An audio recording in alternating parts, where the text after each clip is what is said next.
Steve jobs हम सबके बीच एक जाना पहचाना नाम।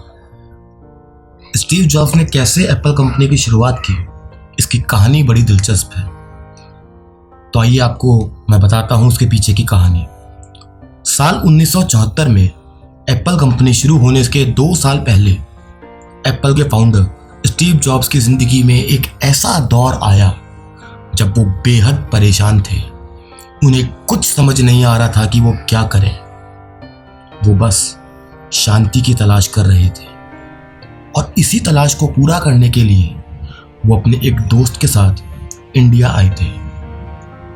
वो यहाँ हिंदी, जैम और इंडियन स्पिरिचुअलिटी को सीखना चाहते थे। यहाँ आने के बाद उन्हें एक ऐसे बाबा के बारे में पता चला जिनके पास अनोखी शक्तियां हैं, जैसे कि एक ही समय पर एक से अधिक जगह पर मौजूद होना या फिर किसी भी ट्रेन को एक उंगली से छूकर बस चला देना। बाबा के बारे में इन सब चीज़ों को जानने के बाद स्टीव जॉब्स भी डिसाइड करते हैं कि वो भी बाबा के दर्शन करेंगे। उन बाबा का नाम था नीम करौली बाबा। जी हाँ, स्टीव जॉब्स बाबा के आश्रम में आए, लेकिन यहाँ आने के बाद उन्हें पता चला कि बाबा तो पिछले साल ही समाधि ले चुके हैं। स्टीव जॉब्स थोड़े निराश जरूर हुए कि वो यहाँ कुछ वक्त के लिए रहेंगे।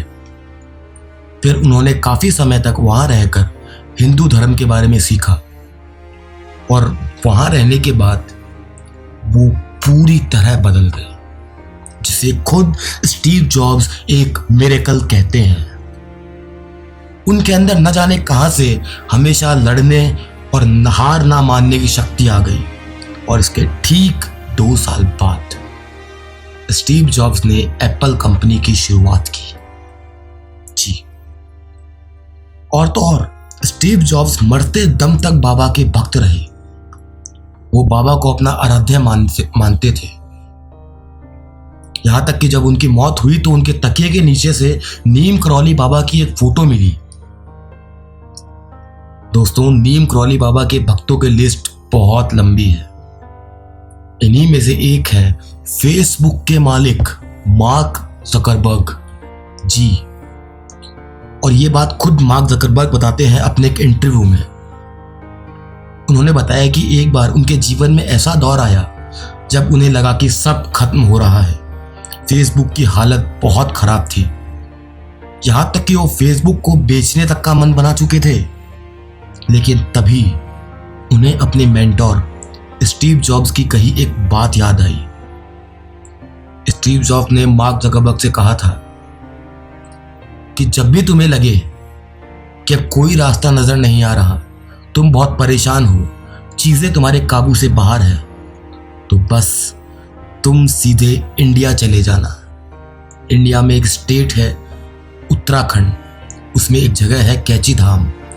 वहां नीम करौली बाबा के आश्रम में चले जाना और अपनी सारी पीड़ा, सारी चिंता बाबा को बता देना। बस सब कुछ ठीक हो जाएगा।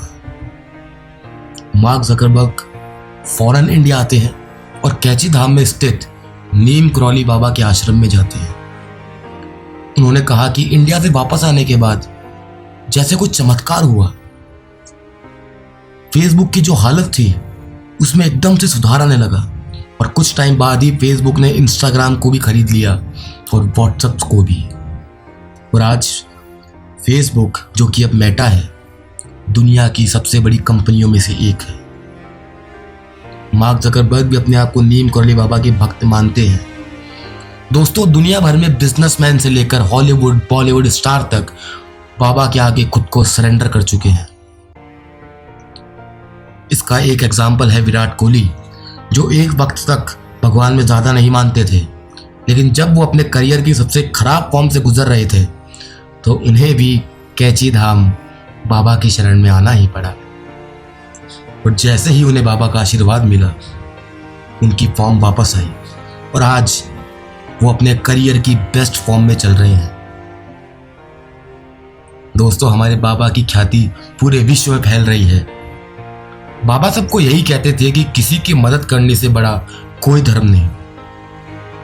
दोस्तों, मैं आपको कहना चाहूँगा कि जब भी आपको मौका मिले या अपने लिए समय निकालिए और बस सीधे पहुंच जाइए कैची धाम नीम करौली बाबा के आश्रम। उनका आशीर्वाद लीजिए, उनके दर्शन कीजिए, वहाँ कुछ समय बिताइए। वो समय आपके लिए बहुत ज़रूरी है, आपकी शांति के लिए बहुत ज़रूरी है। हमारे महाराज जी का एक आश्रम वृंदावन में भी है, आप वहाँ भी जा सकते हैं। तो बाबा के और चमत्कारों की कहानियाँ सुनने के लिए आप बस बने रहिए हमारे साथ, हमारे चैनल को बस देखते रहिए। मैं आपके लिए लगातार ऐसी कहानियाँ लेकर आता रहूँगा। बस आप साथ बनाए रखिए। महाराज जी हम सब पर कृपा करें। जय हो नीम करौली बाबा। जय राम, जय हनुमान।